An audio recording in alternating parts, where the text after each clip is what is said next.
Hi viewers, welcome to all CTET preparations. आज हम CDP के कुछ क्वेश्चंस करेंगे जो कि लास्ट सीटेट में आए हुए क्वेश्चंस हैं। ठीक है, तो चलिए फिर स्टार्ट करते हैं। First question. फर्स्ट, एक माध्यमिक विद्यालय की कक्षा में पहली बार विद्यालय जाने वाली पीढ़ी के कुछ शिक्षार्थी हैं, वहाँ शिक्षक को चाहिए। यहाँ पर पूछा गया है कि जो पीढ़ी दर पीढ़ी बच्चे आते हैं उस पीढ़ी में वो पहला बच्चा है जो स्कूल में गया है। उससे पहले उसके पेरेंट्स स्कूल में नहीं गए हैं, उसका कोई बड़ा भाई बहन वो कोई स्कूल में नहीं गया है। वो अपनी पीढ़ी का पहला वो बच्चा है जो स्कूल में गया हुआ है, स्कूल में गया है। तो उसके अकॉर्डिंग एक टीचर को क्या करना चाहिए? फर्स्ट ऑप्शन है कि अभिभावकों को बुलाकर कहें कि यदि वे अपने बच्चों को पढ़ाना चाहते हैं तो उन्हें ट्यूशन लगवाएं। नहीं जी, ऐसा हमें कुछ नहीं कहना है। सेकंड है, अभिभावकों को बुलाकर एक लंबा भाषण दें कि वे किस प्रकार अपने इन बच्चों पर धन व्यर्थ कर रहे हैं। ऐसा भी नहीं कहना है। थर्ड है कि बच्चों को समझने के लिए उनसे बात करें तथा कक्षा में उनके अधिगम के लिए प्रेरक बनाएं। ठीक है। फोर्थ है कि संवेदनशीलता से बच्चे को बताएं कि उनमें और शिक्षण ग्रहण करने की जो क्षमता नहीं है तथा उन्हें अब अपने माता पिता के कार्यों में मदद करनी चाहिए। ऐसा नहीं होगा तो राइट आंसर क्या हो जाएगा? Third option is right. बच्चे को समझेंगे क्योंकि उस पीढ़ी में कोई भी स्कूल में नहीं गया है, कोई एजुकेटेड नहीं है। वो बच्चा फर्स्ट है जो कि स्कूल में आया हुआ है पढ़ने के लिए। तो हम उस बच्चे को समझने के लिए उससे बात करेंगे और उसको समझाने के लिए, उसको पढ़ाने के लिए, उसका अधिगम कराने के लिए हम उसको मोटिवेट करेंगे और इस कोई नए नए तरीके हम खोजेंगे उसको पढ़ाने के लिए। नेक्स्ट है, वंचित पृष्ठभूमि के शिक्षार्थी को ऑप्शन है उन्हें व्यावसायिक शिक्षा दी जानी चाहिए ताकि वे अपने माता पिता के पेशे का अनुकरण कर सके, नहीं देना है। सेकंड है, उन्हें नियमित स्कूलों में डाल दिया जाना चाहिए ताकि सभी शिक्षार्थियों के सामाजिक सांस्कृतिक संदर्भ में उन्हें पाठ्यचर्या अपनाने तथा सीखने में मदद करने का प्रयास करना। थर्ड है, उन्हें किसी भी प्रकार की शिक्षा नहीं दी जानी चाहिए, ऐसा नहीं करना है। फोर्थ है, भिन्न विद्यालयों में शिक्षा ग्रहण करनी चाहिए क्योंकि उनके संज्ञानात्मक योग्यताएं अन्य शिक्षार्थियों से मेल नहीं खाती है। तो इस प्रकार का भी हमारा ऑप्शन नहीं होगा। तो फर्स्ट, थर्ड एंड फोर्थ गलत हो गया। तो इसके अकॉर्डिंग हमारा जो राइट आंसर हो जाएगा वो हो जाएगा सेकंड। ठीक है। फोर्थ मतलब नेक्स्ट क्वेश्चन है कि अधिगम असक्षमता या फिर अधिगम असशक्तता वाले बच्चे को क्या करना चाहिए? फर्स्ट ऑप्शन है कि अलग संस्थान में डाला जाए, न कि मुख्य धारा के विद्यालय में। तो अलग नहीं करना है हमें बच्चे को, ये गलत हो जाएगा। उसके बाद है कि नियमित विद्यालय में शिक्षा ग्रहण करने का अधिकार है जहां उसके लिए विशेष व्यवस्थाएं की गई हैं। नेक्स्ट है कि व्यावसायिक शिक्षा दी जानी चाहिए तथा उसे विज्ञान तथा लेखन कौशल न सिखाया जाए, ये गलत हो जाएगा। एंड फोर्थ है कि उसकी त्रुटियों के लिए उसे बुरा और कठोर दंड दिए जाने की आवश्यकता है। कठोर दंड नहीं देना है बच्चे को, दंड अपराध इस तरह का कोई भी प्रावधान नहीं है कि बच्चे को हमें कठोर दंड देना है। तो आंसर क्या हो जाएगा? सेकंड, के नियमित विद्यालय में शिक्षा ग्रहण करने का अधिकार है जहाँ उसके लिए विशेष व्यवस्थाएं की गई है। नियमित मतलब जहाँ पर बच्चे, सामान्य बच्चे भी पढ़ सकते हैं और जो लर्निंग डिसेबिलिटीज़ वाले बच्चे हैं वो भी इसमें पढ़ सकते हैं। ठीक है, अलग नहीं करना है बच्चों को। उसके बाद है कि शिक्षार्थी केंद्रित शिक्षण का क्या अर्थ है? जो लर्नर सेंटर्ड एजुकेशन टीचिंग है उसका क्या मीनिंग है? फर्स्ट है कि शिक्षार्थी निष्क्रिय ग्रहणकर्ता माने जाते हैं और शिक्षक के पास सही ज्ञान है। तो नहीं जी, यहाँ पर बात किसकी हो रही है कि जो लर्नर है, लर्नर सेंटर्ड टीचिंग है, और जो भी लर्नर सेंटर्ड टीचिंग होगी वहाँ पर जो शिक्षार्थी है वो कभी भी निष्क्रिय नहीं होगा, एक्टिव होगा। सेकंड है कि शिक्षार्थी सीखने में धीमे हैं और शिक्षक पाठ्यक्रम पूरा करने पर दबाव देता है, ये गलत हो जाएगा। थर्ड है कि शिक्षार्थियों को ज्ञान और सर्जित करने का अवसर दिया जाए, शिक्षक सीखने की प्रक्रिया का पद प्रदर्शन करेगी, हो सकता है। एंड फोर्थ है कि शिक्षार्थी कुछ नहीं जानते, शिक्षण का अर्थ है तथ्यों को उनके पास तक पहुंचाना। तो ये भी गलत हो जाएगा, ये गलत हो जाएगा। सेकंड गलत एंड फर्स्ट गलत। इसके अकॉर्डिंग हमारा राइट आंसर हो जाएगा थर्ड, कि शिक्षार्थियों को ज्ञान को सर्जित करने का अवसर दिया जाना चाहिए और शिक्षक सीखने की प्रक्रिया में पथ प्रदर्शन करें। बच्चों को मौका देना है, हमें उसको टाइम देना है, अवसर प्रदान करने हैं बच्चों को। और जहाँ पर भी बच्चे किसी चीज़ को सीखने में डिफ़िकल्टी महसूस कर रहे हैं हमें उसकी हेल्प करनी है। ठीक है। नेक्स्ट है कि अधिगम को कैसे सुगम बनाया जा सकता है? ऑप्शन है फर्स्ट कि दंड के द्वारा। तो देखो दंड आ गया स्टार्टिंग में, तो दंड कभी आंसर नहीं होंगे, तो यहीं पर आगे पढ़ने की ज़रूरत नहीं है, तो ये आपका गलत हो जाएगा। बच्चे को बहुत अधिक व्यायाम या फिर अभ्यास के लिए कहकर बच्चे पर लंबे समय तक अध्ययन के लिए दबाव डालकर दबाव नहीं डालना है बच्चे पर। और फोर्थ है कि बच्चा जिन्हें पहले से ही जानता है उनसे कुछ नए तत्वों को जोड़कर, बच्चे की जो प्रीवियस नॉलेज है और उसी के साथ हम जोड़कर कुछ नई चीज़ जब बच्चे को सिखाएंगे तो बच्चे बहुत जल्दी सीखेंगे। जैसे बच्चे क्या मातृभाषा में अपनी सारा जो प्रोसेस होता है बच्चे का मातृभाषा में होता है, मातृभाषा में बच्चा सब कुछ सीखता है, अपने घर परिवार की जो भाषा होती है उसमें सब कुछ सीखता है। अगर हम स्कूल में जाने के बाद मातृभाषा में उसको सिखाएंगे तो बच्चा बहुत जल्द सीखेगा। जो अभी नई शिक्षा नीति लागू हुई है 2020 वाले, उसमें भी यही कहा गया है कि बच्चे को मातृभाषा में हमें सिखाना है। ठीक है, तो इसके अकॉर्डिंग हमारा राइट आंसर हो जाएगा फोर्थ। ठीक है, नेक्स्ट है, यह महत्वपूर्ण है कि बच्चों के कार्य की आलोचना की बजाय प्रशंसा की जाए। यह कथन कितना सही और कितना गलत है, ऑप्शन के अकॉर्डिंग हमें देखना है। तो फर्स्ट ऑप्शन है कि सही है, क्योंकि कोई भी अभिभावक शिक्षक ये शिकायत नहीं करेगा कि उनसे उनके बच्चे को डांटा गया है। ये गलत हो जाएगा, ये ऑप्शन नहीं होंगे। सेकंड है गलत है, क्योंकि प्रशंसा से बच्चे बिगड़ जाते हैं। ये गलत हो जाएगा। गलत है, क्योंकि बच्चे वयस्कों द्वारा आलोचना करने से ही अपने कार्य को बेहतर करते हैं। एंड फोर्थ है कि सही है, क्योंकि यह बच्चे में सृजनात्मकता को प्रोत्साहित करता है। तो ये सही हो जाएगा। जब हम बच्चे की प्रशंसा करेंगे, उसको डांटेंगे नहीं, तो उसके अकॉर्डिंग क्या हो जाएगा, बच्चा क्रिएटिव होगा और नई नई चीज़ों को बनाने में या फिर जो नई नई क्रिएटिविटी जो बच्चे के अंदर है उसको करने के लिए बच्चा क्या है, मोटिवेट होगा। ठीक है, उसके बाद नेक्स्ट है, माध्यमिक विद्यालय के विज्ञान शिक्षक के रूप में आपकी सर्वाधिक चुनी हुई विधि क्या होगी। फर्स्ट है पाठ्य पुस्तकों के प्रश्नों के उत्तर लिखवाना, ये कभी नहीं होगा। सेकंड है प्रतिभाशाली शिक्षार्थियों से पाठ्य पुस्तक के प्रश्नों के उत्तर लिखने को कहना और उन्हें कक्षा में लिखा देना, ये नहीं होगा। प्रयोग का संचालन करना और योजना कार्य करना, प्रोजेक्ट वर्क है वो देना बच्चों को करवाना। एंड लास्ट है कि बच्चों से पाठ जोर से पढ़वाना, ये भी नहीं होगा। तो इसके अकॉर्डिंग हमारा राइट आंसर हो जाएगा थर्ड। ठीक है, नेक्स्ट एक शिक्षक पाता है कि प्रत्येक कार्य के लिए स्टार देने पर भी शिक्षार्थी अधिगम के लिए प्रेरित नहीं हो रहा है। इसका क्या कारण हो सकता है। मतलब टीचर है, बच्चों को काम दिया है, बच्चे काम करके लेकर आए हैं, टीचर ने स्टार दे दिया, लेकिन उससे भी स्टार से भी बच्चे काम को करने में या फिर सीखने में प्रेरित नहीं हो रहे हैं। इसका क्या कारण है। फर्स्ट ऑप्शन है कि शिक्षक विभिन्न रंगों के स्टार नहीं दे रहे हैं, ये कोई बात नहीं हुई। नेक्स्ट है कि शिक्षक उपयुक्त स्टार नहीं दे रहा है, ये कोई बात नहीं होती है।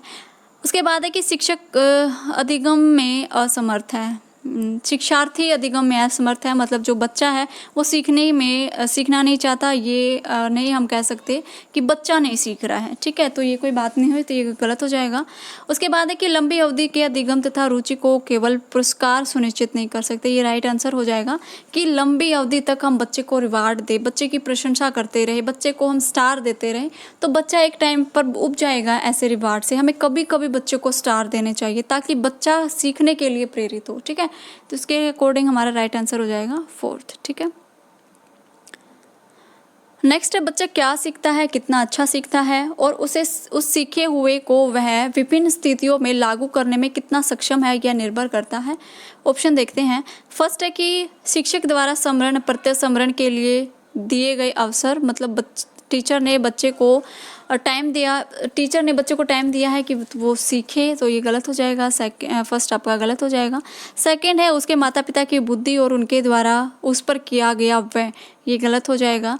थर्ड है कि विद्यालय के द्वारा दिए जाने वाले पुरस्कार और दंड पुरस्कार, इस तरह के कोई भी ऑप्शन नहीं होंगे। तो बचा एक, विषयों और लोगों के प्रेक्षण और उनसे परस्पर क्रिया के अवसर पर। तो इसके अकॉर्डिंग जो हमारा राइट आंसर हो जाएगा वो हो जाएगा फोर्थ। हमें बच्चों को अवसर प्रदान करने हैं काम करने के लिए। ठीक है, जो हमने बच्चों को अवसर प्रदान किए हैं, जो बच्चों को मोटिवेट हमने किया है कुछ सीखने के लिए, तो बच्चा उससे मोटिवेट होगा और बच्चा उससे सीखेगा भी, और कितना सीखता है, कैसे सीखता है, वो सब इसी बात पर डिपेंड करता है। ठीक है, नेक्स्ट है कि गतिकी विकास प्रेरक विकास का समीप दूर विमुख सिद्धांत का आशय है, ये आपको बताना है। तो हमें ये बताना है कि प्रोक्सिमोडिस्टल प्रिंसिपल क्या है। फर्स्ट है विकास पैर से सिर की ओर अभिमुख होता है। सेकंड है यह बच्चे की जैविक परिवर्तनों की एक श्रृंखला है। थर्ड है विकास जीव के केंद्र से परिधि की ओर अग्रसर होता है। एंड फोर्थ है कि विकास सिर से पैर की ओर अभिमुख होता है। देखिए, हमने जब ग्रोथ एंड डेवलपमेंट के जब चैप्टर किए थे उसमें ये आया हुआ पॉइंट था कि जो प्रोक्सीमोडिस्टल है वो कैसे होता है बच्चे का, ये बच्चे की ग्रोथ होती है इस तरीके से, तो वो होता है सेंटर से लेकर परिधि तक, ठीक है, निकट से दूर तक जाने वाला। और जो ये लास्ट वाला है विकास सिर से पैर की ओर अभिमुख होता है, इसको कहा जाता है स्फेलोकोडल। तो दो ही तरह के विकास हमने पढ़े थे ग्रोथ एंड डेवलपमेंट में, एक तो होता है बच्चे का विकास सिर से लेकर पैर तक, एक होता है स्मिप से दूर तक, ठीक है। तो इसके अकॉर्डिंग हमारा राइट आंसर हो जाएगा थर्ड। नेक्स्ट है कक्षा तक पहुंचने वाली बच्चों की भोली अवधारणाओं को जानना। जो बच्चे क्लास में लेकर आए हुए हैं कॉन्सेप्ट, उनको जानना। फर्स्ट है शिक्षक के हौसले को प्रस्त कर देता है, क्योंकि इससे उसका कार्यभार बढ़ जाता है। बच्चे जो कॉन्सेप्ट क्लास में लेकर आए हुए हैं उससे कभी भी टीचर का कार्यभार नहीं बढ़ना चाहिए। अगर किसी टीचर का कार्यभार बढ़ता है तो वो एग्जैक्ट में कोई अच्छा टीचर है ही नहीं, ठीक है। उसके बाद है शिक्षक की किसी उद्देश्य की पूर्ति नहीं करता है, ये गलत हो जाएगा। नेक्स्ट है शिक्षक के लिए अपने शिक्षण को अधिक सार्थक बनाने की योजना बनाने में सहायक होता है। एंड फोर्थ है शिक्षक की योजना और शिक्षण में रुकावट बनता है। शिक्षण में रुकावट बन गया तो गड़बड़ हो जाएगी, ये गलत हो जाएगा। फर्स्ट गलत, सेकंड गलत, हमारा आंसर हो जाएगा थर्ड कि शिक्षक के लिए अपने शिक्षण को अधिक सार्थक बनाने की योजना बनाने में सहायता करता है, सहायक होता है। तो जो बच्चे क्लास में भोली अवधारणाएं, जो कॉन्सेप्ट बच्चे क्लास में लेकर आते हैं, तो उससे क्या होता है कि टीचर को अपनी योजना बनाने में, आगे पढ़ाने में उसकी हेल्प होती है, ठीक है। नेक्स्ट है निम्नलिखित में से कौन सा आधारभूत सहायता का एक अच्छा उदाहरण है जिसका आशय है समस्या समाधान को तब तक सिखाना जब तक शिक्षार्थी स्वयं न कर सके। यहाँ पर क्या पूछा गया है, स्कैफोल्डिंग। आप इंग्लिश में देख सकते हो, स्कैफोल्डिंग पूछा गया है और हमने वाइगोत्स्की की थ्योरी में पढ़ा था कि स्कैफोल्डिंग क्या होता है।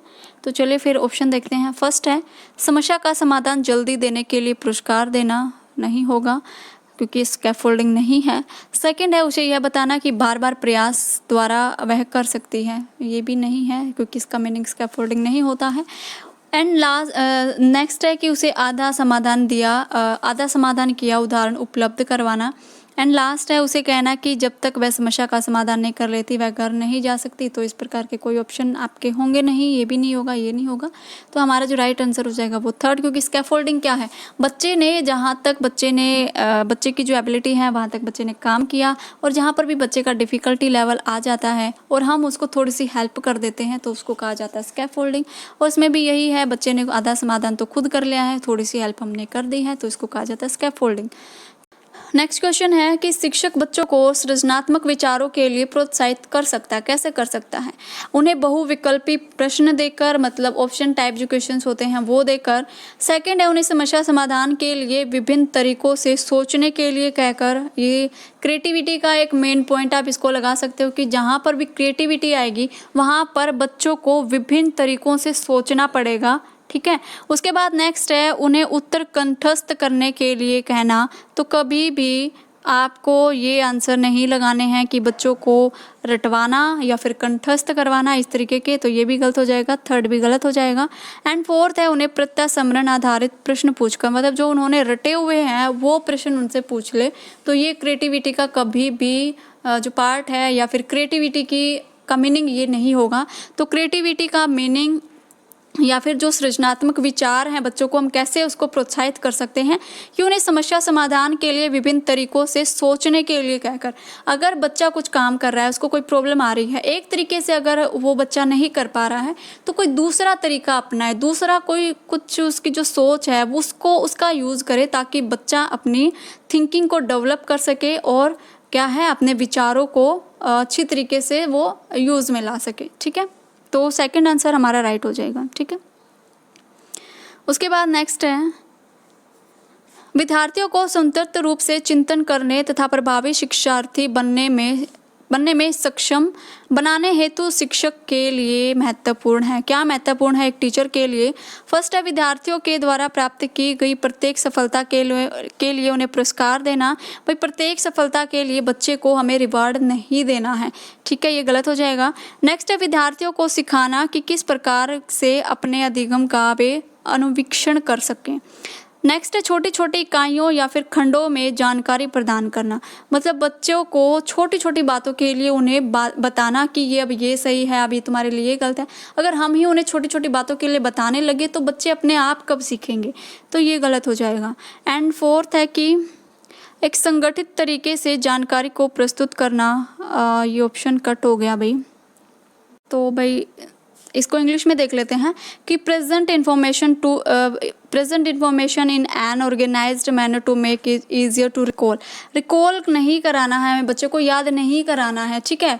तो इसके अकॉर्डिंग हमारा जो राइट आंसर हो जाएगा वो हो जाएगा सेकंड, विद्यार्थियों को सिखाना कि किस प्रकार से वे अपने अधिगम को और बेहतर तरीके से कर सकते हैं। कौन कौन से ऐसे तरीके हैं जो वो सीख सकते हैं, ठीक है। सिर्फ एक ही तरीका नहीं हो सकता, बहुत सारे तरीके हो सकते हैं, ठीक है। तो इसके अकॉर्डिंग हमारा जो राइट आंसर हो जाएगा वो हो जाएगा सेकंड। नेक्स्ट है विद्यार्थी को प्रभावशाली अधिगम के लिए निम्नलिखित में से कौन सा शिक्षक के प्रारंभिक कार्यों में से एक नहीं है। एक कार्य ऐसा है जो कि नहीं है और वही हमारा आंसर होगा, एक ही गलत है इसमें से, वही हमें बताना है। तो फर्स्ट है विद्यार्थियों को उपदेशात्मक विधि से, एक सेकंड, फर्स्ट ऑप्शन है विद्यार्थियों को उपदेशात्मक विधि से सूचना प्रदान करना, मतलब बच्चों को जस्ट हम एक लेक्चरबाजी कर रहे हैं, उपदेश बच्चों को दे रहे हैं जिससे बच्चे सीख सकते हैं, तो ये नहीं हो सकता ना, तो ये गलत हो जाएगा। उसके बाद नेक्स्ट है विद्यार्थियों की उन धारणाओं को जानना जिन्हें लेकर वे कक्षा में आते, जो बच्चे कॉन्सेप्ट लेकर आए हैं या फिर जो बच्चे प्रीवियस नॉलेज लेकर आए हैं, पहले हमें उन्हें जानना, तो ये बात भी सही है। नेक्स्ट है विद्यार्थियों से उच्चतर स्तर के प्रश्नों के उत्तर की अपेक्षा करना, मतलब हम जो बच्चों को पढ़ा रहे हैं हम उनसे अपेक्षा कर सकते हैं कि वो बच्चे उनसे थोड़ा सा ऊपर जवाब उस क्वेश्चंस के आंसर दे सकते हैं, ये हम अपेक्षा कर सकते हैं बच्चों से। उसके बाद है बच्चों को यह सिखाना कि वे अपने अधिगम प्रयासों को कैसे देखें और कैसे उसको सुधार सकते हैं, तो ये बात भी सही है। तो गलत क्या बात है, फर्स्ट, और यही हमारा आंसर है कि विद्यार्थियों को उपदेशात्मक विधि से सूचना प्रदान करना, जस्ट एक लेक्चर मेथड्स हम यूज़ करेंगे बच्चों को और हम बच्चों को उपदेश देकर उनको पढ़ाएंगे, तो ये नहीं होगा, तो यही गलत है और यही हमारा आंसर है।